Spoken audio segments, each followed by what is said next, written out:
వచ్చింది ఆలోచన, వాళ్ళు తలకాయలు పట్టుకోవడం ఏంటి, మనం తోకలట్టుకోవడం ఏంటని. ఇది ఆఖరికి విప్లవం చేసి వీళ్ళు శ్రీమన్నారాయణుడిని ఎదిరించారు. ఆయన చెప్పారు, మనం పట్టుకుందాం, ఏదైతే ఉందిరా తాడు ముక్క అటు ఇటు సమానంగా తిప్పాలి, దాన్ని తలలు పట్టుకుంటే ఏంటి, తోకలు పట్టుకుంటే ఏంటి, పెద్ద ఆయన చెప్పాడు, ఆయన మాట విందామని లేదు. వాళ్ళు పట్టుకున్నది మాకు కావాలన్నారు, అందుకే పాడైపోతున్నారు. అవిశ్వాసము చేత పాడైపోతున్నారు. మీకు అర్థమైపోతుంది కదా క్షీరసాగర మథనం. కాబట్టి శ్రీమన్నారాయణుడు అన్నాడు, వీళ్ళు పాడైపోతారని నాకేదో కోపంతో చెప్పారనుకున్నారు. మీకు అర్థమైందా?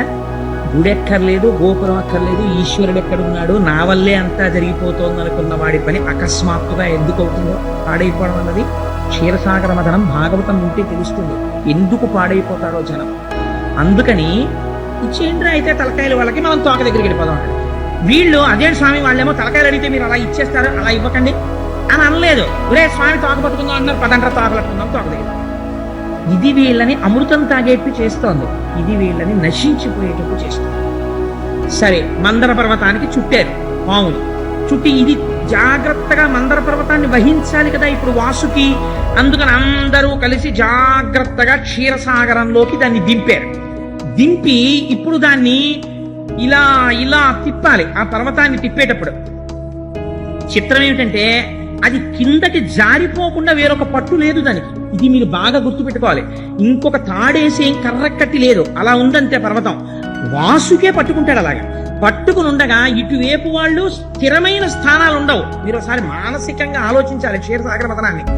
ఇటువైపు వాళ్ళు లాగుతుంటే ఇటువైపు వాళ్ళు ఇటు పరిగెత్తాలి, మళ్ళీ వీళ్ళు ఇక్కడ వరకు వీళ్ళు ఆగిపోతాయి, మళ్ళీ ఇటువైపు వాళ్ళు పరిగెడితే ఇటువైపు వాళ్ళు ఇటు పరిగెత్తాలి. ఇలా పరిగెడుతూ ఆ పరిగెత్తేటప్పుడు వాసుకి ఇబ్బంది రాకుండా పరిగెత్తాలి. అంతేకాని వీళ్ళ అహంకారాల కోసం పోటీల కోసం పరిగెత్తారనుకోండి, వాసుకి పట్టు వదిలేసి జారిపోతుంది మందరపర్వతం.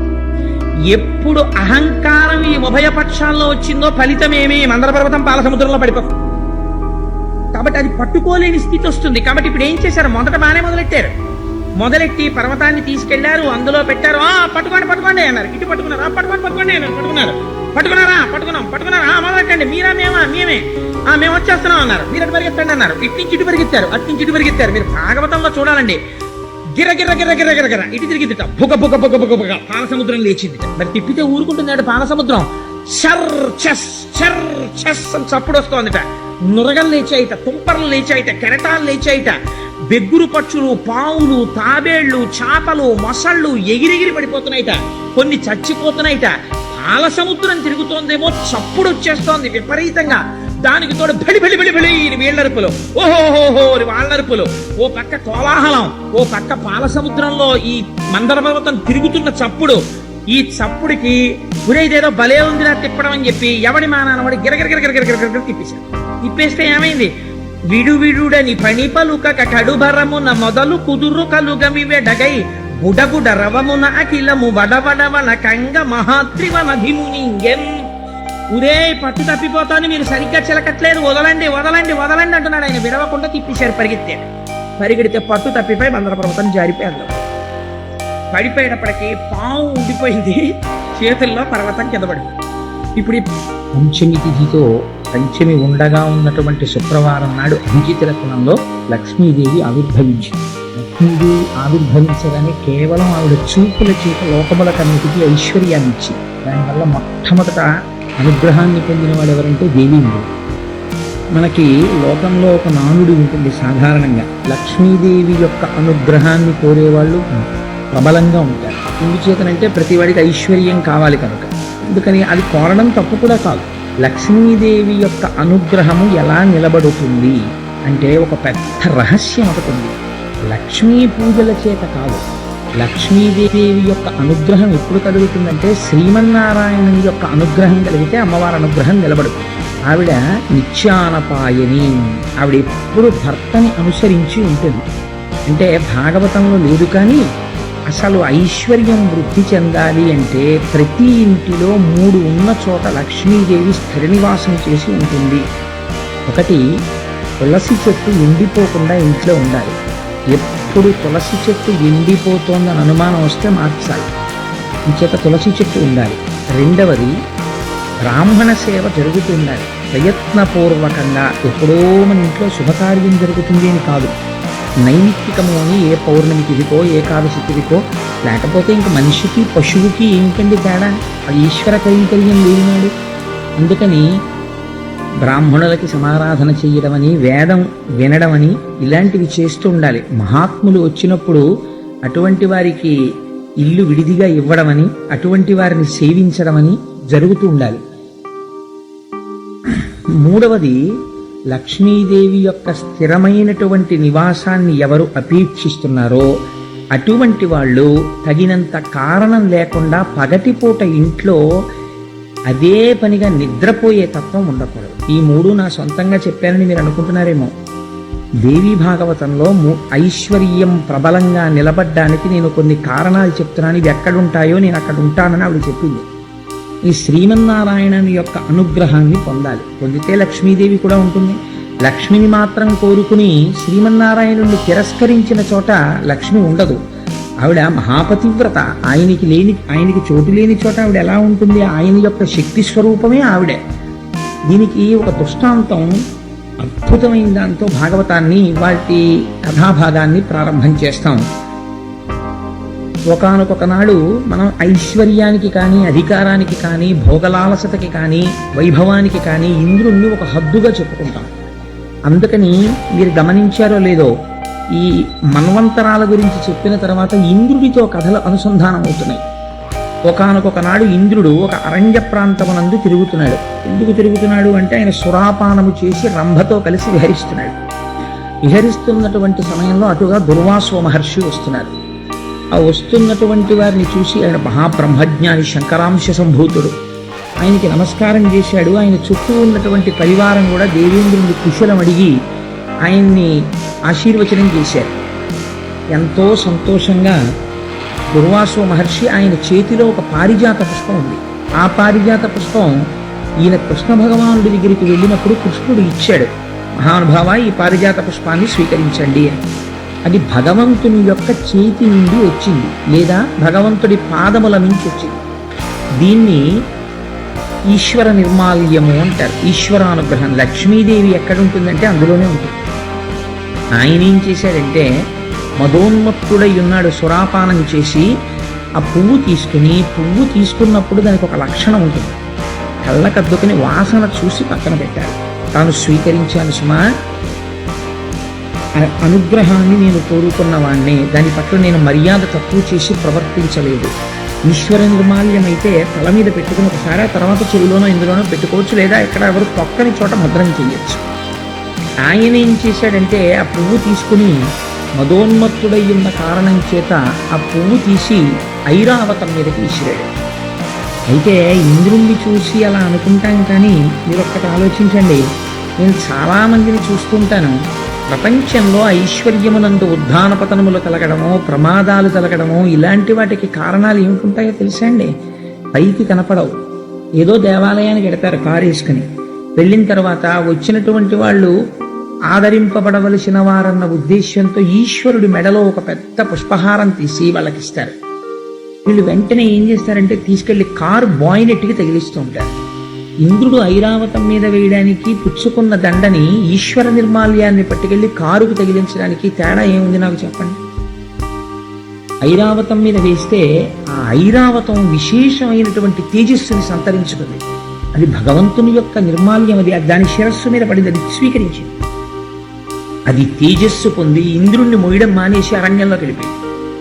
మానేస్తే దుర్వాసో మహర్షి చూసి అన్నారు, నీకు ముకుంద పాదార విందముల నుండి వచ్చినటువంటి పారిజాత పుష్పాన్ని తిరస్కరించావు కనుక, ఐరావతం మీదకి విసిరావు కనుక ఉత్తర క్షణము నీవు ఐశ్వర్య భ్రష్టుడవగదువుగాక. నీకు ఐశ్వర్యం పోతుంది. స్వర్గలక్ష్మి ఇప్పుడే బయలుదేరి తన స్వస్థానమైనటువంటి వైకుంఠంలో ఉన్న మహాలక్ష్మిలో ఐక్యమైపోతుంది. ఇహ స్వర్గమునందు ఐశ్వర్యం ఉండదు నీకన్నా. ఈ మాట అనగానే శత్రువులు వచ్చేస్తారండి. ఒక కారణం ఉండాలి కదా పోవడానికి ఐశ్వర్యం. రాక్షసులందరూ వచ్చేసారు, చుట్టుముట్టేశారు, పడగొట్టేశారు, పోయింది ఐశ్వర్యం. ఇప్పుడు పోయింది కాబట్టి ఏం చేయాలి? తెలుసుకున్నాడు, కారణం ఏమిటో తెలుసుకున్నాడు. ఎందువల్ల పోయింది మనకు ఐశ్వర్యము అన్నది తెలిసింది. నేను తరచూ ఒక మాట చెప్తుంటాను, కన్సల్టెంట్ ఫిజీషియన్ లాంటి వాడు చతుర్ముఖ బ్రహ్మగారు. ఎందుకంటే ఇంటికి పెద్ద ఆయన ఆయనే, ఏది చెప్పాలన్నా ఆయనే చెప్పాలి. అన్ని విషయాలు తెలుసున్నటువంటి పెద్ద ఆయన. అది పెద్ద తలకాయ, మహానుభావుడు, పూజనీయుడు. అందుకని దేవతలందరూ కలిసి బ్రహ్మగారి దగ్గరికి వెళ్ళారు. మనం కూడా చెయ్యవలసింది ఏమిటో పురాణం చెప్తుందండి. వాళ్ళు బ్రహ్మగారి దగ్గరికి వెళ్ళడం కాదు, నీకు కష్ట సుఖాలు వచ్చినప్పుడు నిన్ను మళ్ళీ ఓదార్చి గట్టెక్కించడానికి ఏ అనుష్ఠాన బలం పెంచుకోవాలో తెలుసుకోవడానికి ఈశ్వర భక్తుడైనటువంటి వాడిని ఆశ్రయించాలి. కాబట్టి దుర్వాస శాపవశమున నిర్వీర్యత జగములెల్ల నిశ్రీకములై పర్వత రిపుతో కూడా అపర్వతములై ఉండే హత సుపర్వావళులై, ఐశ్వర్యాలన్నీ తొలగిపోయినటువంటి వారై దేవతలు తేజస్సు కోల్పోయిన వారై అరణ్యములు పట్టి తిరుగుతూ ఒకనాడు చతుర్ముఖ బ్రహ్మగారి దగ్గరికి వెళ్ళి ప్రార్థన చేసి, అయ్యా నేను ఇలా ప్రవర్తించానని దుర్వాసుడి కాళ్ళ మీద పడి ఏడ్చాడు. చతుర్ముఖ బ్రహ్మగారి కాళ్ళ మీద పడి ఏడ్చాడు. నా ఐశ్వర్యం తొలగిపోయింది, మళ్ళీ ఎలా వస్తుంది నాకు ఐశ్వర్యం? బ్రహ్మగారు అన్నారు, నెలవి వడలి వచ్చి నిస్తేజులైనట్టి వేల్పుగముల చూచి వేల్పు పెద్ద పరమపురుషు తలచి ప్రణతుడై సంపొల్ల పద్మవదనుడగుచు పలికి తెలియ. ఆయన కూడా ఇంద్రుడు చెప్పినటువంటి మాట విని, నువ్వు ఖండకావలంతో ప్రవర్తిస్తుంటావురా, అప్పుడప్పుడు ఒకసారి బృహస్పతి జోలికి వెళ్ళావు, ఇవాళ దుర్వాసు మహర్షి జోలికి వెళ్ళావు, పోదు ఐశ్వర్యం, పోయి తీరుతుంది. ఇప్పుడు నీకు మళ్ళీ ఐశ్వర్యం ఎక్కడి నుంచి రావాలి? మళ్ళీ ఆ పద్మనాభుడి యొక్క అనుగ్రహంతో రావాలి. కాబట్టి నీకోసమైనా నేను ఎవరిని ధ్యానం చెయ్యాలి? ఆయననే ధ్యానం చెయ్యాలి అని కన్నులు మూసుకుని ధ్యానమునందున్నవాడై ఆ పరమాత్మని ధ్యానం చేసి పరమ సంతోషంతో చిరునవ్వు నవ్వాడు. అంటే ధ్యానమునందు ద్యోతకమైనటువంటి శ్రీమన్నారాయణుడు ఒక మార్గోపదేశం చేశాడు. కష్టానికి, ప్రతి కష్టానికి ఒకటి జ్ఞాపకం పెట్టుకోండి, ఒక నివారణం ఉంటుంది. కష్టాన్ని తెలుసుకుంటున్నది ఏది? మనస్సు. మళ్ళీ ఆ కష్టానికి విరుగుడు ఎందులోంచి రావాలి? మనస్సులోంచి రావాలి ఆలోచన. నీకున్న కష్టానికి విరుగుడు తెలియదు కొంతకాలం. ఎందుకు తెలియదో తెలుసా అండి? అనుభవింపచేస్తాడు ఈశ్వరుడు. కొన్నాళ్ళు పోయిన తర్వాత తెలుస్తుంది, ఫలానా వాళ్ళని పట్టుకుంటే లేకపోతే ఫలానా పని చేస్తే నా కష్టం పోతుంది. అదేదో చేస్తాడు, అమ్మయ్యా గట్టి ఎక్కేశాను. ఇప్పటి వరకు ఆయన తెలుసున్నవాడే, కానీ మరి ఎందుకు వెళ్ళలేదు నువ్వు అంటే, కష్టమును అనుభవింపచేయుట కొరకని పరమాత్మ ఈ ఆలోచన నీ మనస్సులోకి ప్రవేశించకుండా నిరోధిస్తాడు కొంతసేపు. ఇలా నిరోధించకుండా ఈశ్వరుడి వైపుకి బుద్ధి ఉండాలంటే ధ్యానము చేస్తూ ఉండాలి.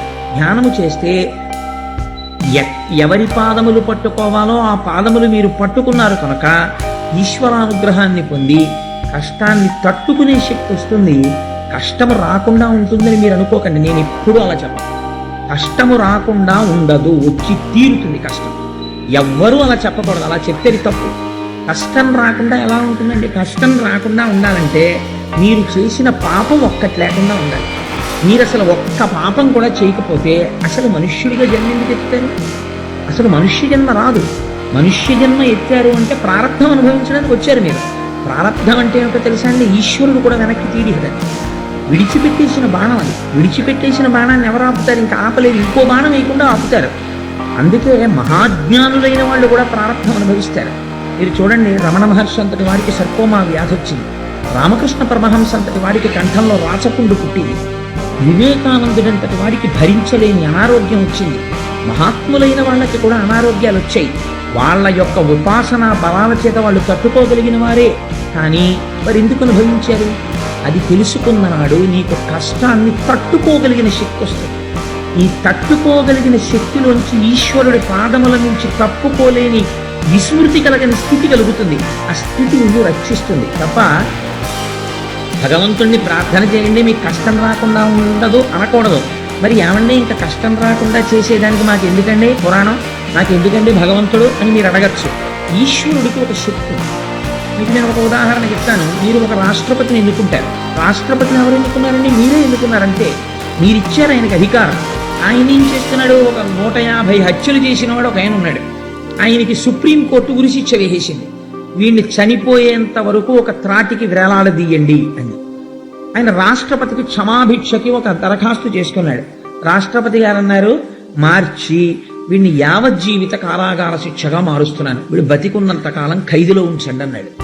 అదే రాష్ట్రపతి ఒక రిపబ్లిక్ డే నాడు ఒక 4 ఏళ్లు పోయాక ఇతని ప్రవర్తన చూసి ఇతన్ని విడిచిపెట్టేయండి. ఎలా వచ్చింది అధికారం? ఒక సర్వోన్నత న్యాయస్థానం చెప్పిన దానికన్నా ఒక రాష్ట్రపతికి అధికారం ఎక్కడి నుంచి వచ్చింది అంటే, మీరు ఎన్నుకున్నటువంటి ఒక రాష్ట్రపతికే మీరు ప్రశ్నించలేని అధికారం ఉంటే, ఈ సర్వబ్రహ్మాండములకు సృష్టికర్త అయి సూర్యచంద్రుల యొక్క గమనమును శాసించగలిగినటువంటి పరమాత్మ మీ కష్టానికి రావలసినటువంటి ఫలితాన్ని బాగా తగ్గించడంలో ఆయనకి ఎందుకు ప్రమేయం ఉండదు? ఉంటుంది. అందుకే కష్టాన్ని తీయడు, ఒక గొప్ప ఫలితం ఇస్తాడు. ఏమిటో తెలుసా అండి? నమశివాభ్యాం అశుభాపహాభ్యాం. రోజు ప్రార్థనా శ్లోకంలో ఒక మాట చెప్తాం, ఆపదామపహర్తారం దాతారం సర్వసంపదాం. దాకి ఒత్తేసుకుంటారు కొంతమంది, దాతారం అనకూడదు, దాతారం సర్వసంపదాం. లోకాభిరామం శ్రీరామం భూయో భూయో నమామ్యహం. అంటే మీకు ఒక భయంకరమైనటువంటి కష్టం రావలసి ఉన్నది, మీకు తెలియదు ఆ కష్టం వస్తోందని. నేను ఒక రోజు ఉదయం నిద్ర లేచిన తర్వాత ఆ రోజు నాకేదో ఒక ప్రమాదకరమైనటువంటి ఒక మూచ పోసుకుని ఈ చెయ్యి ఇంత మేర తెగిపోయి రక్తస్రావం అయిపోవాలి. కానీ నేను భాగవతం చెప్తున్నాను, నా మనస్సు కృష్ణ కథ మీద నిమగ్నమై ఉంది. ఇవాళ సాయంకాలం ఏం చేద్దామని ఏదో ఆలోచిస్తున్నాను ఆఫీస్లో. ఆ భయంకరమైనటువంటి ఘడియ రాని వచ్చింది. అప్పుడే జరగాలి, కాలమునందే ఫలితము ప్రకటింపబడుతుంది. ఈ సమయంలో ఈశ్వరుడు గురించి చింతన చేస్తున్నాడు. ఇప్పుడు ఈశ్వరుడు రక్ష చెయ్యాలి కాబట్టి ఏమవుతుంది, దేనికో జేబులో చెయ్యి పెట్టి ఇలా తీశాడు. తీస్తే ఆ కుర్చీ కింద ఉన్నటువంటి ఒక బోల్ట్ చేతిని చీరింది, సన్నగా చీరబడి అందులోంచి నెత్తురు పైకి వచ్చింది. ఈశ్వరుడు రక్షించాడని నీకు తెలియక్కర్లేదు, ఆయన ఏం వచ్చి చెప్పడం, ఓయ్ కోటేశ్వరరావు ఇవాళ నీ చెయ్యి ఇక్కడి నుంచి ఇక్కడికి తిరిగిపోవాలి. కానీ నువ్వు ఈశ్వరుడు యందు మనస్సు మగ్నమై ఉండడం చేత గీరి వదిలిపెట్టాను అని మీకేం చెప్పడైనా. అందుకే నిన్నటి రోజున గజేంద్రుడు అన్నాడు, స్త్రీ పురుష నపుంసకమూర్తియును కాక తిరియక్క మరణనాదిమూర్తియును కాక కర్మ గుణభేద సదసత్ప్రకాశి కాక వెనుక నన్నియుకానగు విభుతలంతో నీ వెనకాతలే ఉండి మిమ్మల్ని రక్షించుకుంటాడు. కాబట్టి ఇప్పుడు ఏమైంది, ఇలా తెగిపోయి గోరెడంత నెత్తురు కారిపోవలసింది ఇలా గీరుకుని తెగిందా లేదా? తెగింది. రక్తం వచ్చిందా లేదా? వచ్చింది. మీరు అయ్యో తెగింది అనుకున్నారా లేదా? అనుకున్నారు. ఓ దూదో ఏదో పెట్టి తుడుచుకున్నారా లేదా? తుడుచుకున్నారు. పెద్దదైతే ఏం చేద్దరో చిన్నదానికి అదే చేశారు. కానీ ఇక్కడి నుంచి ఇక్కడికి తెగిపోవలసిన చేతిని ఇంత పిసర్ ఇలా తెగేటట్టు చేశాడు. అంటే ఇప్పుడు ఏమైందనమాట, అందులో ఈశ్వరానుగ్రహము ప్రకటితమైంది. ఆ రోజు నీకు ఏదో ఉంది, జరగవలసింది, ఈశ్వరుడు తప్పించాడు. వెంటనే నువ్వు అనవలసిన మాట ఏంటంటే, ఈశ్వరుడికి కృతజ్ఞత ప్రకటించాలి. ఈశ్వర ఇవాళ ఏదో జరగాలి, నువ్వు చిన్న గాయంతో దీన్ని విడిచిపెట్టావు, నేను నీకు కృతజ్ఞుడను. ఇది ఈశ్వరుణ్ణి చూడడం అంటే. అంతేకాని నాకు ఈ దెబ్బ తగలడం ఏమిటండి, భాగవతం చెప్తుంటే నేనేమో ఇప్పుడే కదండి గజేంద్ర మోక్షం పద్యాలు చదివాను, అయినా సరే నాకు ఇక్కడ దెబ్బ తగిలింది ఏమిటి, నీకు దేవుడు ఉన్నాడు ఏంటండి అన్నారనుకోండి, నువ్వు చేసిన పాపం ఏది? నువ్వు ఒక్క పాపం చేయకుండా ఉన్నావు. ఎప్పటి జన్మలో ఎందుకండి, ఇవాళ లేచి నిద్ర లేచిన తర్వాత నేను ఒక్క పాపపు పని చెయ్యలేదు, పరమ ధర్మబద్ధంగా నడిచాను అని నీకు నువ్వు సెల్ఫ్ సర్టిఫికేషన్ చేసుకో చూస్తాను. ఆ పాటి చేత కానివాడివి నువ్వు ఈశ్వరుణ్ణి నింద చేసేవాడివా, వేదాన్ని విమర్శించేవాడివా? నీకేం తెలుసని మాట్లాడుతున్నావు? కాబట్టి నీకున్న లౌకికమైనటువంటి జ్ఞానంతో నువ్వు చదువుకున్న ఓ చిన్న డిగ్రీని అడ్డు పెట్టుకుని ఈశ్వరుడి యొక్క శక్తిని ప్రశ్నించే స్థాయికి వెళ్ళకూడదు. అదే దుర్వాసుడు చేసినటువంటి హీనమైన పని. తనకో చిన్న పదవోటు ఉంది కదా అని దానివల్ల వచ్చినటువంటి మదము చేత ఈశ్వరానుగ్రహాన్ని తిరస్కరించుకున్నాడు. ఈశ్వరుని యొక్క పాదముల నుంచి వచ్చినటువంటి పుష్పం అంటే అది అనుగ్రహమే. ఈశ్వరుడికి నివేదన చేసిన ఒక కొబ్బరి చెక్క మీ చేతిలో పెట్టారనుకోండి, అది ప్రసాదం అంటే అనుగ్రహం. వెంటనే గిల్లి ఓ ముక్క నోట్లో వేసుకోవడమే, ఈశ్వర అనే స్వీకరించాను నీ అనుగ్రహాన్ని. ఒక పువ్వు కళ్ళ కట్టుకుని తల మీద పెట్టుకోవడమే, అంతే అయిపోయింది. ఈశ్వర నీ అనుగ్రహాన్ని స్వీకరించాను. భావన చేత ఆయన సంతుష్టి పొందుతాడు. మీరు ఎంత దాని గురించి అల్లరి చేశారు కాదు, మీ భావన చాలా అవసరం. ఇక్కడ ఇంద్రుని యొక్క భావన ఎందుకు తేడా ఉంది. కాబట్టి ఇప్పుడు ఇలాంటి వాళ్ళకి అందరికీ పాఠం చెప్పాలి. అది బ్రహ్మజ్ఞానులంటే ఎలా ఉంటుందో చూడండి. అందుకని శాపానుగ్రహం ఇచ్చాడు. అటు ఏమైపోనో ఇంద్రుడు అసలు. అందుకని శపిస్తారు. కొంతవరకు మాత్రమే అది బాధించేటట్టు చేస్తారు. ఐశ్వర్య భ్రష్టుడు అవుతున్నావు. పోయింది ఐశ్వర్యం. ఏడ్చాడు, బ్రహ్మగారి దగ్గరికి వెళ్ళాడు. దుర్వాసుడు ఏం చెప్తాడో బ్రహ్మగారు అదే చెప్పాలి. ఆయన కూడా మళ్ళీ ఎవరిని అడగాలి? మళ్ళీ ఐశ్వర్యం ఇమ్మని, మళ్ళీ శ్రీమన్నారాయణుణ్ణి అడగాలి. ఇప్పుడు మీకేమవుతోంది? మీరు చేసుకున్న తెలివి తక్కువ పనుల చేత నష్టాన్ని కొని తెచ్చుకుంటారు. కానీ మళ్ళీ అది దిద్దబడాలంటే ఎవడి దగ్గరికి వెళ్ళినా ఈశ్వరుణ్ణే ప్రార్థన చెయ్యాలి. వాడైనా మీరైనా ఎవరైనా ఈశ్వరానుగ్రహం కోసమే ప్రార్థన చేయాల్సి ఉంటుంది. అది ముందే ఎందుకు జాగ్రత్తగా ఉండవు ఈశ్వరుడి విషయంలో? కాబట్టి నువ్వు పోని హితం చెయ్యకపోతే, ఈశ్వరుడి ప్రార్థన చేయకపోతే వదిలిపెట్టేసేయి. లేనిపోని విమర్శలు ఎందుకు? లేనిపోయినటువంటి ఉద్ధతితో కూడిన ప్రవర్తన ఎందుకు ఈశ్వరుడి పట్ల? కాబట్టి పురాణాన్ని పురాణ కథగా తీసుకుంటే దానికి అర్థం ఉండదు. నీ జీవితాన్ని మలుచుకోవడానికి అది ఒక ఆలంబనం కావాలి. కనుక ఇప్పుడు బ్రహ్మగారు అన్నారు, వజ్జుండు రక్షణీయుడు సాధ్యుండు మాన్యుడని లేని సర్గత్రాణావద్వ్యాధులు నర్చు అతండాజ్యంత విధానమునకు అర్హుడు మనకు. ఎంత గొప్ప మాట చెప్తున్నాడో చూడండి. ఈశ్వరుడి గురించి తెలుసున్నవాడు, పరమభక్తుడైన వాడు మాట్లాడవలసిన మాట ఇది. ఎలా మాట్లాడాడో చూడండి బ్రహ్మగారు.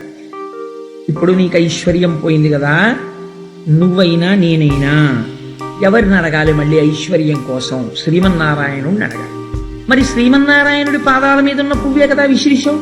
మరి మళ్ళీ ఆయన ఎందుకు మాట్లాడతాడు? ఇప్పుడు ఆయన పాదాల మీద పువ్వు విసిరేస్తే దుర్వాసుడికే కోపం వస్తే ఆయనకి కోపం ఇంకా ఎక్కువ ఉండదు. బ్రహ్మగారు అంటున్నారు అలా ఉండదు. ఎంత గొప్ప మాట చూడండి. ఇది ఊరట కల్పించే మాట. అంటే ఆయన కోపం పెట్టేసుకుంటే ఇంకా లోకంలో ఉద్ధరించేవాడెవరండి? వజ్జుండు రక్షణీయుడు, వీడిని రక్షిద్దాం, వీడిని చంపేద్దాం అలా లిస్టులో వేసుకోరు. ఈశ్వరుడు కానీ ఈశ్వరుణ్ణి నమ్మిన వాడికి కానీ ఒక లక్షణం ఉండాలి. ఏమిటో తెలుసా అండి? కోపం ఎంతవరకు పనికి రావాలంటే పొరపాటు చేసిన వాడిని దిద్దేవరికే. ఆయన నేను దిద్దుకున్నాను అన్నాడు అనుకోండి, ఉత్తర క్షణం మీరు ప్రసన్నులు కావాలి. లేకపోతే మీరు ఈశ్వర భక్తుడు అనిపించుకోవడానికి అర్హత లేదు. అయ్యా నాది పొరపాటు అండి నేను దిద్దుకుంటాను అన్నాడు అనుకోండి, మీరు గుండెల్లో పెట్టుకుని ఆదరించాలి ఆయన్ని. తప్పించి ఇంకా మీరు కోపం పెట్టుకోకూడదు, వదిలిపెట్టేయాలి. కుబుసం వదిలినట్టు వదలాలి. యథో రగస్తతం జీర్ణాం సవై పురుషముచ్యతే అంటారు సుందరకాండలో. కోపం దేనికి పనికి రావాలంటే మిమ్మల్ని ఆశ్రయించినటువంటి వాళ్ళని లోకాన్ని గాడిలో పెట్టడానికి పనికి రావాలంటే ఆ కోపం. కాబట్టి ఆయనకి శాశ్వత కోపం ఉండదు. నువ్వు తప్పు చేశావు, తెలుసుకున్నావు, వెంటనే దుర్వాసుడి కాళ్ళ మీద పడ్డావు, నా కాళ్ళ మీద పడ్డావు. కాబట్టి ఇప్పుడు నువ్వు నా కాళ్ళ మీద దుర్వాసుడి కాళ్ళ మీద పడితే సంతోషిస్తున్నవాడు ఎవరో తెలుసా? దూర్వాసుడు అంటుంటారు కాదు, దుర్వాసుడు. అదేమిటో నేను మీకు అంబరీషోపాఖ్యానంలో చెప్తాను. అందుకని ఆయన సంతోషిస్తున్నవాడు. ఆయనకి ఇంకా పర్మనెంట్ గా వీడికి శిక్ష చేసేద్దాం, పర్మనెంట్ గా రక్షించేద్దాం అని 2 లిస్టులు ఆయన రాయడలాగా. ఆయనకు అలా ఉండదు. తప్పు చేస్తే తనకి ఎంత దగ్గర వాడైనా శిక్షిస్తాడు. ఇదే దుర్వాసుని అంబరీషోపాఖ్యానంలో శిక్షించాడు. అది విచిత్రం. ఇక్కడ దుర్వాసుడి మాటని లెక్క పెట్టి ఇంద్రుడిని శిక్షిస్తాడు. ఇది బ్రహ్మగారు ముందే నది చెప్పేస్తున్నాడు. ఎంత గొప్ప విషయమో చూడండి. ఇది తెలుసుకున్నవాడు భగవద్భక్తుడంటే, ఇది బ్రహ్మగారంటే. చతుర్ముఖ బ్రహ్మగారి స్థానానికి ఉన్న గొప్పతనం ఇది పురాణంలో. అందుకని ఆయన నవ్వి అంటున్నాడు, ఆయన శాశ్వతంగా ఎవరి పట్ల శత్రువు కాడు, శాశ్వత మిత్రుడు కాదు. జ్ఞాపకం పెట్టుకోండి. నీ నడువడిని బట్టి ఆయన మిత్రత్వము కాని శత్రుత్వము కానీ ఆవిష్కరింపబడుతుంది. మీరు ఆయన పట్ల మర్యాదగా ఉంటే ఆయన చాలా అనుగ్రహంతో ఉంటాడు. ఆయన పట్ల మర్యాదకి మీరు ఏమీ చెయ్యక్కర్లేదు. ఈశ్వరుడు ఉన్నాడని అంగీకరించి నమస్కరిస్తే చాలు. నీ లేనిపోని మేధస్సు అంతా పెట్టేసి ఈశ్వరుడు యొక్క ఆస్తిత్వాన్ని ప్రశ్న చేసేటటువంటి స్థితికి ఎదగకూడదు. అటువంటి ఉద్ధతితో కూడిన పనులు చేస్తే ప్రమాదాలు వస్తాయి. కాబట్టి ఏమైంది? అలాంటి వాడు ఎవడున్నాడో వాణ్ణి మనం ప్రార్థన చేయాలి నాయన. ఇప్పుడు మొదల జలమిడిన భూజము తుదిని నడుమను చల్లదనము దొరకును మట్టిన్ మొదలను హరికిని మ్రొక్కిన ముదమందును ఎల్ల వేల్పు మూకలు నేను. ఎంత చిత్రమైన మాట చెప్తున్నాడో చూడండి. ఇది బ్రహ్మగారి మాట అంటే, ఇది మా స్వామి అంటే, చతుర్ముఖ బ్రహ్మ అంటే. అందుకే సరస్వతీపతి అయ్యాడు మహానుభావుడు. ఓయ్ ఇంద్ర, నేను కానీ దుర్వాసుడు కానీ సమస్త దేవతలు కానీ ఎప్పుడు సంతోషిస్తారో తెలుసా? శ్రీమన్నారాయణుడికి తిరిగి నమస్కరించినప్పుడే సంతోషిస్తాం. మాకు నమస్కరించి శ్రీమన్నారాయణ అనుగ్రహాన్ని పొందడం కాదు, శ్రీమన్నారాయణునికి నమస్కరిస్తే మేమందరం నీకు ఆప్తులవుతాం. ఎలాగంటే చెట్టు యొక్క నీడ కావలసిన వాడు నీడనిచ్చే కొమ్మలకి నీళ్లు పోస్తాను, నేను మొదలకి నీళ్లు పొయ్యనంటే కొమ్మలు నీడనిస్తాయా? మొదలకు నీళ్లు పోయినప్పుడు మాడిపోతాయి. చెట్టు మొదల్లో నీళ్లు పోసిన వాడికి మొదట్లో నీళ్లు పోసావు, మేమెందుకు నీళ్ళిస్తాం, ఆ మొదల దగ్గరే కూర్చో అని కొమ్మలంటాయా? పళ్ళిస్తాయి, నీడిస్తాయి, అన్నీ ఇస్తాయి. అలా అన్నిటికీ మూలమైన వాడెవడో వాడి పాదాలు పట్టుకోవయా. వాడు శ్రీమన్నారాయణుడు, వాడికి కోపం ఉండదు, వాడికి ద్వేషం ఉండదు. అటువంటి వాడిని ప్రార్థన చేద్దాం. ఇదండి భావన అంటే. ఇలా చెప్పగలిగిన వాడెవడో వాడు బ్రహ్మ, వాణ్ణి బ్రహ్మస్థానమునందున్నవాడు అంటారు. ఇది భగవంతుడు గురించి మాట్లాడటంలో అటువంటి ఓదార్పు వచనమును పలకగలగాలి, అంత చక్కగా మాట్లాడగలగాలి.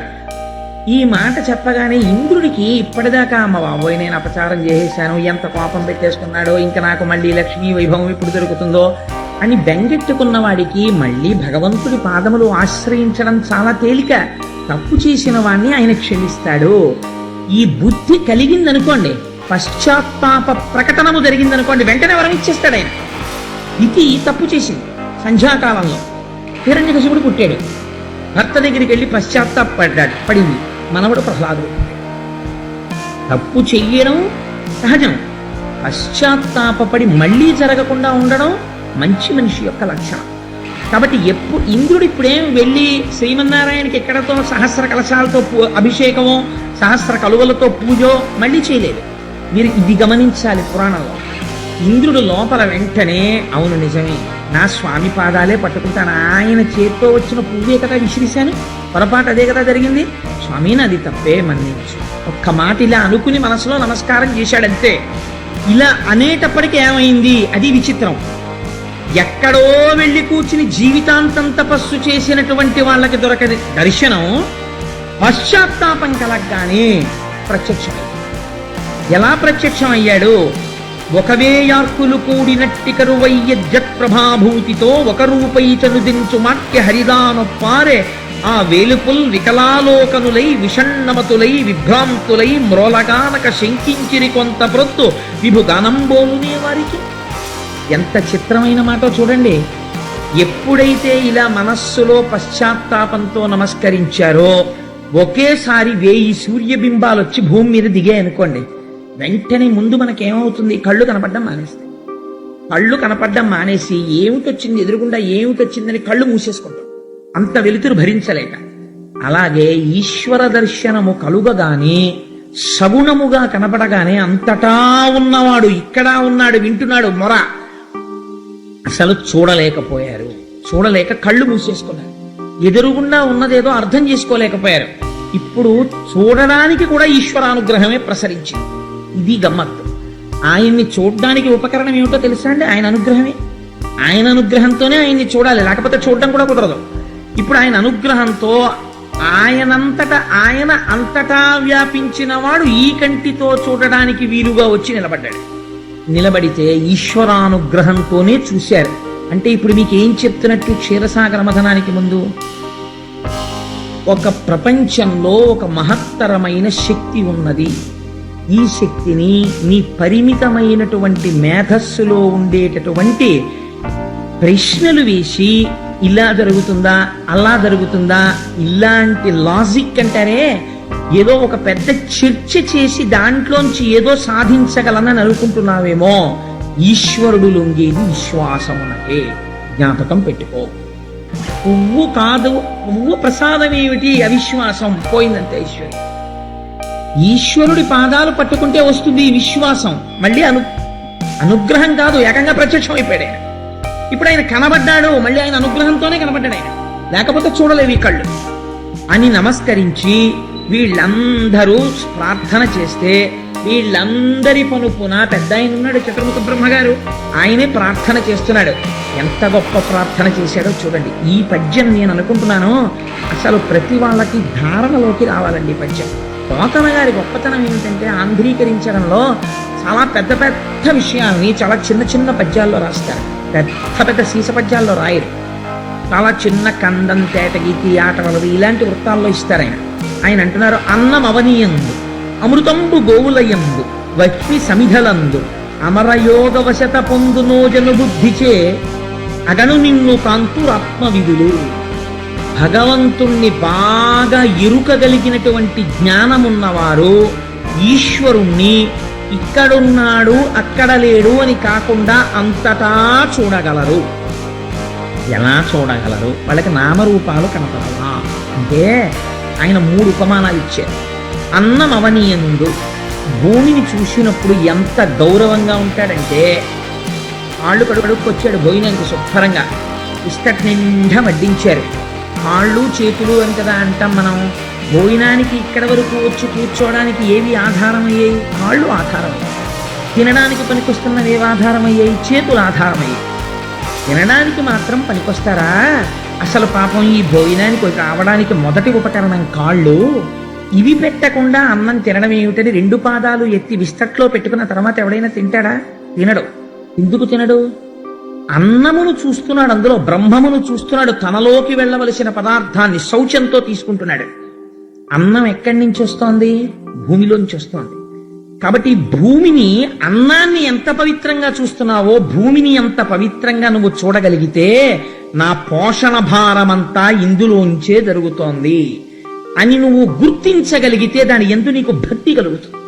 కాబట్టి అన్నం అవనియందు, ఈ భూమియే అన్నమో అని తెలుసుకుంటే జ్ఞానంతో ఇది అన్నము అని నేను అన్నాను అనుకోండి, అదేమిటండి ఇది భూమి అని మీరు అన్నారనుకోండి, అన్నము అన్నవాడెవడో వాడు ఆత్మవిధుడు, వాడు నిజమైన తత్వం తెలుసుకున్నాడు. అన్నం అవనియందు అమృతంబు గోవులందు, ఆవుని చూసినప్పుడు ఇదే అమృత స్వరూపము, అమృతముని ఇవ్వగలిగినటువంటి భాండం ఇదే అనగలగాలి. ఎందుచేత అంటే అమృతం తయారు చెయ్యడానికి మీరు ఏమిటి తీసుకొచ్చి వండితే అమృతం వస్తుందో మీకు ఎక్కడైనా చెప్పబడి ఉన్నదా? ఓ వంకాయ కూర వండుకోవాలి ఎలా వస్తుందో చెప్తారు, పాలు వస్తాయి ఎలా వస్తాయో చెప్తారు, అవి చెప్తారు. అమృతం తినాలని ఉంటుంది ప్రతివాడికి. అమృతంలా ఉందండి అంటాడు, అమృతమే వండుతానండి. ఎలా వండుతారు చెప్పండి అన్నారు అనుకోండి, ఎక్కడా లేదు విధానం. అమృతము అలా వండేది కాదు, తయారు కాదు. ఎందుకు తయారు కాదు? తయారయ్యే ప్రదేశం ఒకటి చెప్తున్నారు, ఎందుకు నువ్వు గౌరవించాలో చెప్తున్నారు. అమృతము ఎక్కడ తయారవుతోంది? ఆవు ఎందు తయారవుతోంది. ఎలా తయారవుతోంది? గడ్డి పరకలు తీసుకుని ఆ గడ్డి పరకలు తిని ఎక్కడో ప్రవహిస్తున్నటువంటి మురుగునీరు తాగుతుందండి ఆవు. చిత్రం, కుడికి తాగుతుంది, కల్మషంతో వెళ్ళిపోతున్నటువంటి నీరు తాగుతుంది. అటువంటి నీటిని తాగి పనికిరాని గడ్డి తిని రెండింటినీ కలిపి, అది కూడా గబగబా తిని ఎక్కడో కూర్చుని కడుపులో ఉన్నటువంటి ఆహారాన్ని మళ్ళీ ఉండలుగా వెనక్కి తెచ్చి బాగా నవిలి, అసలు ఆవు నవ్వులుతున్నప్పుడు మీరు చూడాలి ఆస్వాదనం అంటే ఎలా ఉంటుందో. ఆ పాలు ఆ భావనలో తయారవుతాయేమో అనిపిస్తుంది నాకు. ఎండాకాలంలో చూడండి, ఓ చెట్టు కింద కూర్చుని చక్కగా అంటుంది, కనపడుతుంది కడుపులోంచి ఉండ ఇలా కంఠంలోంచి నోట్లోకి రావడం పైకి కనపడుతుంటుందండి. మా ఇంట్లో ఆవు ఉండేది, చిన్నతనంలో చూస్తుండే వాళ్ళం. నోట్లోకి వచ్చిన తర్వాత ఇలా కళ్ళు మూసుకొని అని ఎంతసేపు నవ్వులుతుందో అంటే అమృతోత్పాదనం అవుతోంది లోపల నోట్లో. అంత నవిలి మింగుతుంది. ఏమి నవిలింది? పనికిరాని నీళ్లు, పనికిరాని గడ్డి. ఆ వచ్చిన పాలు 104 జ్వరంతో 20 రోజుల నుంచి మంచాన పడిపోయిన వాడు కోటీశ్వరుడైనా సరే రొట్టె ముక్క తినడానికి వీల్లేదు, పాలు పట్టండి అంటే ఆ పాలు ఇంత అపకారం లేకుండా శరీరాన్ని నిలబెడుతుంది. అమృతమా కాదా? అమృతమే గోవు ఉత్పత్తి స్థానమై ఉన్నది అని నువ్వు చూడగలిగితే, అలా సమిధి వహ్ని సమిధిలందు ఎండిపోయిన కర్ర ఉన్నది, అందులో ఏది ఉన్నది? అగ్నిహోత్రం ఉన్నది, అది కాలుతుంది. ఎండిపోయినటువంటి కర్రయందు అగ్నిని చూడగలిగినట్లు అంతటా ఈశ్వరుణ్ణి చూడగలిగిన వాడెవడో వాడే బ్రహ్మజ్ఞాని. కాబట్టి ఇప్పుడు ఒక గోవుని చూసి నమస్కారం దేనికో తెలుసా అండి? ఒక గోవుని చూసి నమస్కారం అమృతోత్పాదనము కనుక. ఈ విషయం వచ్చింది కాబట్టి నాకిప్పుడు ఒక మాట తోచింది. మనం ఒక అద్భుతమైన ప్రయోగం చేద్దాం. అసలు మనం వైదికమైనటువంటి విధానాలు మర్చిపోతున్నాం. మహాశివరాత్రి నాడు ఒక గోవుని తీసుకొచ్చి అక్కడ నించోపెట్టి శశాస్త్రీయంగా దానికి పూజ చేసి దానికి నమస్కారం చేద్దాం. అమృత భాండమునకు మనం నమస్కారం చేస్తే క్షీరసాగరం అనాలి. కాబట్టి గో పూజ చేద్దాం మనందరం. కాబట్టి అన్నమవనియందు అమృతంబు గోవులయందు వహ్ని సమిధలందు అమర యోగ వశత పొందు నోజను బుద్ధిచే అగను నిన్ను కాంతురాత్మ విధులు. మా సత్యనారాయణ రెడ్డి గారు తలుచుకుంటే ఎంతసేపు అండి ఓ ఆవు దూడ తెప్పించి పూజ చేయడం. అద్భుతంగా చేద్దాం చక్కగా. అమృతోత్పాదన యత్నము విమలమతించేయుటప్పు వేల్పులు వినుడి అమృతంబు త్రావి జంతువులు అమృతగతిన్ బ్రతుకుచుండు ఆయుర్వృద్ధేన్. శ్రీమన్నారాయణుడు ఈ స్తోత్రం విని చాలా గొప్పగా మాట్లాడేవా బ్రహ్మ. స్తోత్రం చెయ్యడం అంటే ఎప్పుడూ దండకాలు చదవడం ఓ పద్యాలు చదవడం కాదండి, అది కాదు స్తోత్రం అంటే. అందుకే మన వాళ్ళు దుర్గా సూక్తము, శ్రీ సూక్తము, పురుష సూక్తము, సూక్తం అంటారు. ఏది మీరు వైదికంగా అనుసంధానం చేస్తారో దాన్ని సూక్తం అంటారు. సూక్తం ఏమిటండి? స్తోత్రం అనకూడదా? సూక్తం అంటే అంటే బాగుగా చెప్పబడింది. మీరు ఇక్కడ దర్శనం చేసి లోపల ఈశ్వరుడు గురించి అనుకుంటున్నవేమున్నాయో అవి సూక్తములు. మీరు ఇక్కడ మనసుతో చూసి రేపు ఇక్కడ ఒక గోవుకి పూజ జరుగుతోంది అనుకోండి, మీకు ఈ పద్యం జ్ఞాపకానికి వచ్చి ఆ గోవు యందు అమృత భాండమును చూస్తూ మీరు నమస్కారం చేస్తున్నారనుకోండి, అనారోగ్యం ఎందుకు వస్తుందండి? రాదు. ఆ గోవుని చూస్తూ పూజ చేస్తూ నమస్కారం చేస్తున్నారనుకోండి, గోవు పృష్ఠభాగమునందు లక్ష్మీ స్థానం ఉంది, మీకు దరిద్రం ఎందుకు వస్తుంది? ఐశ్వర్యం నిలబడిపోతుంది. గోవు వంక చూస్తూ మీరు నమస్కారం చేస్తూ దాని మీద పువ్వులు పడ్డాయనుకోండి, 33 కోట్ల మంది దేవతలకు అందుతాయి ఆ పూజ. కాబట్టి ఇంకా మహాశివరాత్రి నాడు మీరు ఏం చేయాలో గోవుకు పూజ చేస్తే. కాబట్టి భావన చేత సంతుష్టి పొందుతుంది. భావన మాత్ర సంతుష్టాయై నమః అని లలితా సహస్రంలో అమ్మవారికి పేరు. ఇక్కడ భావన చేత అక్కడ పూజ అందబడుతూ ఉంటుంది. మీరు కర్మేంద్రియాలతో చేసే పూజ కాదు, ఇక్కడ భావన నడుస్తూ ఉండాలి. అది అందం అంటే. సరే, అందుచేత ఆయన అన్నారు, దీనికి పొంగిపోయాడు ఆయన ఈ స్తోత్రానికి. అంటే తెలుసుకోవలసినది తెలుసుకుని చెప్పినది ఏదో అది సూక్తమో. అది లౌకికమైన క్వాలిఫికేషన్స్ కి దొరికేది కాదు. నేను ఎంఏ చదివానండి, నేను ఎంఎస్సీ చదివానండి, నేను ఎంకామ్ చదివానండి, నీకేమైనా ఓ 1000 రూపాయలు ఎక్కువ వచ్చి నీ ఇంట్లో కాస్త ఇంకో మేడేసుకుని ఇంకో 2 ఆధారాలతో అన్నం తినడానికి పనికొస్తుందేమో, అదంతే. కానీ ఆ చదువు వేదము కాదు. నువ్వు ఏది తెలుసుకున్న తరువాత వేరొకటి తెలుసుకోవలసిన అవసరము లేదో ఆ చదువు కాదు నువ్వు చదువుకున్న చదువు. అది నీ కుక్షింభరత్వానికి, కడుపు నింపడానికి పనికొచ్చే చదువు అంతే. అంతకమించి ఈశ్వరుణ్ణి చేరడానికి పనికొచ్చే చదువు అది కాదు. ఆ చదువు చదువులలోని మర్మమెల్ల చదివితి తండ్రి అంటాడు. ఆ చదువు బ్రహ్మవిధులకు మాత్రమే తెలిసి ఉన్న చదువు. కాబట్టి ఈ మాట వింటే ఆయన సంతోషపడిపోయి అన్నాడు, ఐశ్వర్యం కదా పోయిందని ఏడుస్తున్నావు. ఈశ్వరానుగ్రహం కలిగితే, ఆయన పట్ల భక్తితో ఒక్క క్షణం అలా మనస్సు నిలబడితే నిజంగా వెంటనే ఈశ్వరుడు ఎలా అనుగ్రహిస్తాడో చూడండి. ఐశ్వర్యం పోయిందని మళ్ళీ నేను ఐశ్వర్యం ఇస్తాను లేవయ్యా అనలేదండి. ఆయన అన్నాడు, ఐశ్వర్యం ఏమిట్రా, ఈ శరీరమునకు యవ్వనం పోకుండా, ఇది సృష్టికి అందేటటువంటి విషయమా? మృత్యువు రాకుండా ప్రళయకాలమునందు మళ్ళీ లీనమవుతారంతే. మృత్యువు రాకుండా, వృద్ధాప్యం రాకుండా, ఐశ్వర్యము చెడకుండా, అనారోగ్యము రాకుండా, నిరంతరము తేజస్సుతో కనురెప్ప ఇలా పడకపోయినా సరే హాయిగా సమస్త తేజస్సుని చూడగలిగి భూమికి పాదమానకుండా అంతటా తిరగగలిగిన ఇన్ని శక్తులనీయగలిగిన అమృతాన్ని మీకు ఇస్తాను. ఈ ఈశ్వరానుగ్రహం అండి. అసలు నోరు విప్పేమని అడిగాడండి ఇంద్రుడు. ఇలా అన్నాడంతే, మనసులో తలుచుకుని నాది తప్పే మహానుభావ అన్నాడు. ఇది సూక్తం అంటే. ఇక్కడ తెలుసుకుని చెప్పుట. ఆయనేమిస్తున్నాడు? అమృతాన్ని ఇస్తాను. ఇప్పుడు ఈ మాటలని, దీనికోసం మీరు ఏం చేయాలో తెలుసా? ఈ అమృతోత్పాదనం కోసం. అమృతోత్పాదనం అంటే ఏమిటో, క్షీరసాగర మథనం అంటే ఏమిటో, దానికి తాత్వికమైనటువంటి అనుసంధానం ఎలా ఉంటుందో మీకు మొత్తం క్షీరసాగర మథనం అయిపోయాక చెప్తాను. పాలమున్నీటి లోపల సర్వ తృణల ఔషధములు తెప్పించి చాలవేయిచి మందర శైలంబు మంధానముగ చేసి తనర వాసుకిదరి త్రాడు చేసి నా సహాయత చేత నలినందరును మీరు తరువుడు వేగ మతంద్రులగుచు ఫలము మీదయ్యడు బహుళ దుఃఖముల బడదొరు దైత్యులు పాపముతులు అలసటయును లేక అఖిలార్థములు కల్గు విషధిలోన ఒక్క విషము పుట్టు కలగి వెరవవలదు కామ రోషంబులు వస్తు చేయమునందు వలదు చేయ. లక్ష్మీ కటాక్షం అంటే ఏమిటో ఈ పద్యంలో చెప్తున్నారు. లోకంలో ఒక మాట ఉంటుంది, ఏమంటే అన్ని పాపాలు చేశాడు కదా, ఒక్కనాడు గుడికి వెళ్ళడే, ఓనాడు గోపురానికి వెళ్ళడే, అంత ఐశ్వర్యం ఎలా ఉందండి ఏమిటారు. అది ఎక్కడిదో తెలుసా అండి ఐశ్వర్యం? అది వెలిగిపోయే ముందరికి. నేను ఈ మాట యథార్థంగా చెప్తున్నాను. ఎందుకో తెలుసా? ఈశ్వరుడు గత జన్మలలో పుణ్యాన్ని ఇచ్చేస్తాడు. ఆయనకేమి బాధ ఉండదు, ఇచ్చేస్తాడు. పాపము ఇది పూర్తయిపోగానే పాప ఫలితాన్ని ఇవ్వడం మొదలు పెడతారు. తదేవ ఫలమన్వేతి ధర్మస్యాధర్మనాశన ప్రాప్తం ధర్మ ఫలం తావత్ భవతా నాత్ర సంశయ. ప్రయత్నపూర్వకంగా పుణ్యం చెయ్యడం ఆపేశారనుకోండి, చెయ్యట్లేదు పుణ్యకార్యాలేవి, పాప ఫలితము ప్రారంభం అయిపోయిందనుకోండి, వెంటనే పోయేది ఏమిటంటే ఐశ్వర్యం మధ్యపతనం అయిపోతుంది, అధికారం వెళ్ళిపోతుంది, ఐశ్వర్యం వెళ్ళిపోతుంది. అందుకే మీరు చాలా మంది చరిత్రలు చూడండి, ఇవాల్టి రోజున కోటీశ్వరులై ఉన్న వాళ్ళు నాకు ఎందరో తెలుసు, పేర్లు ఎందుకు చెప్పాలి? ఎందరో కోటీశ్వరులు ఒక్క వారం రోజులు తిరిగేటప్పటికీ ఇన్ని భోగాలు అనుభవించిన వాళ్ళు బెయిల్ దొరక్క జైళ్లలో ఉన్న వాళ్ళు ఉన్నారు. ప్రపంచం ఉన్నారా లేదా? ఉన్నారు. దేశములను శాసించిన వాళ్ళు చిన్న సిల్వరి పాత్రలో తీసుకొచ్చి ఇలా తోస్తే అందులో అన్నం తిని బతుకుతున్న వాళ్ళు ఉన్నారు. ఈశ్వర తిరస్కారము ఆ స్థితికి తీసుకెళ్లిపోతుంది.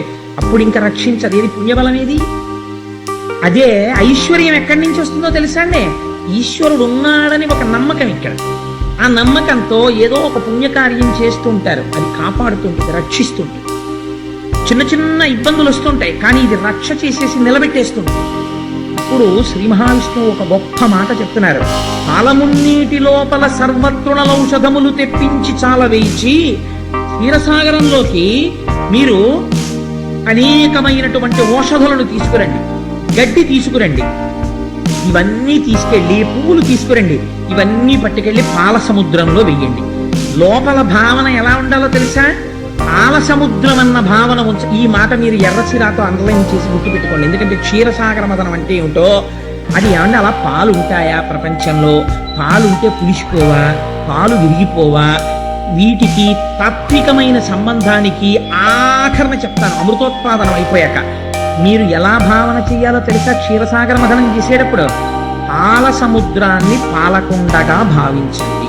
కుండలో ఉన్న పాలు, ఈ బయట పృథివీ ఉంది కదా, అందులో కదా పాల సముద్రం ఉంది, అందులో ఒక పాలకుండ.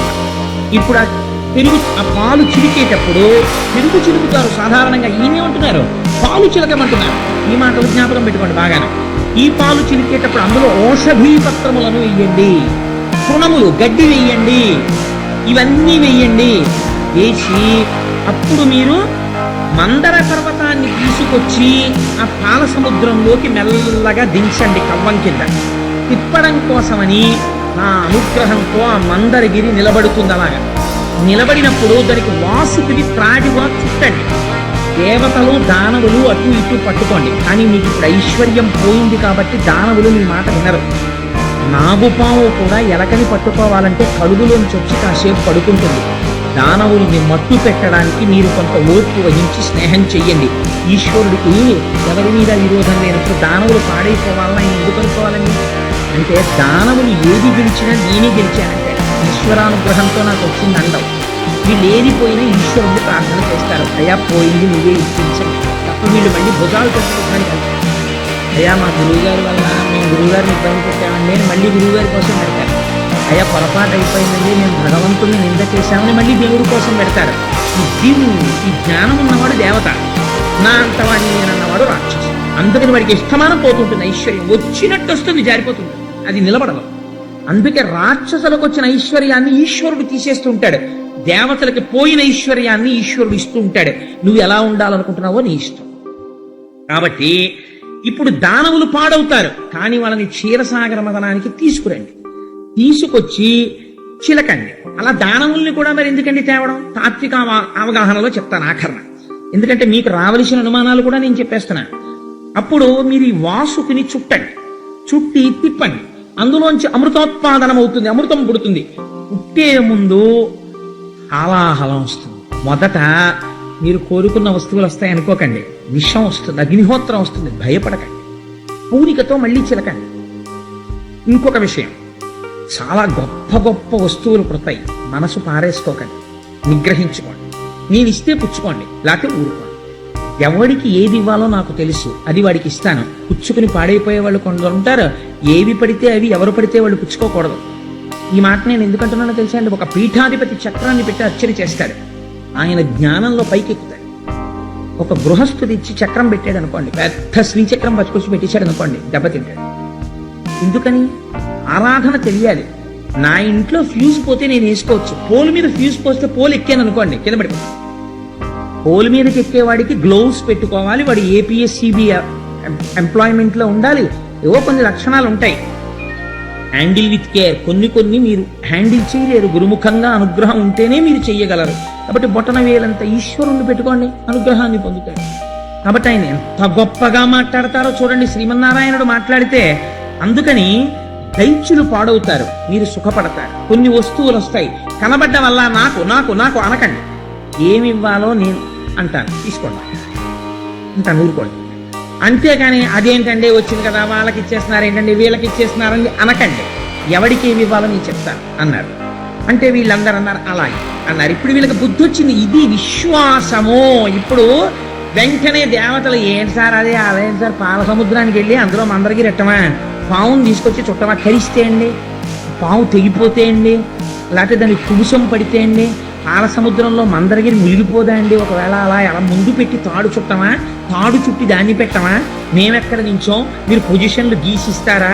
ఇవేమైనా అడిగారా? అంటే క్షీరసాగర మథనమునకు ప్రారంభమేది విశ్వాసం. ఎందుకు విశ్వాసము చివరగా? కాబట్టి ఇలా చెయ్యండి, మందరగిరిని తీసుకెళ్లి దింపండి, ప్రారంభం చెయ్యండి అన్నారు. అంటే తప్పకుండా స్వామి మేము బయలుదేరుతాం అన్నారు. అని విశ్వాసమును చూస్తున్నారు స్వామి. చేస్తారా వీళ్ళు? మొట్టమొదట ఏం చేయాలంటే మందర పర్వతాన్ని తీసుకెళ్లి సముద్రంలో పెట్టాలి. వెంటనే ఇవాల్టి రోజునైతే మనం ఏమంటాం, హౌ ఈజ్ ఇట్ పాసిబుల్? మందర పర్వతాన్ని తీసుకెళ్లి సముద్రంలో ఎలా దింపుతామండి? సైన్స్ కందది విషయం అంటాం మనం. భగవత్ సంబంధమైన విషయమునకు ఇతరమైనటువంటి హేతువునకు ఎంత తేడా వస్తుందో చూడండి. వాళ్ళు ఏది మాట్లాడుతున్నారు అసలు అన్నది మీరు అర్థం చేసుకుందరు. కానీ ఇప్పుడు వీళ్ళు ఏం చేశారు? త్వష్ట ప్రజాపతి దగ్గరికి వెళ్ళి మాకొక వాడి పాల కావాలి అంటే, తౌగాలంటారే ఇంట్లో గడ్డవి చెక్కుతుంటారు, అటువంటి తౌగాలు ఒకటి తయారు చేయి అన్నారు. అంటే త్వష్ట ప్రజాపతి తయారు చేసి ఇచ్చాడు. ఎందుకని అడిగాడు.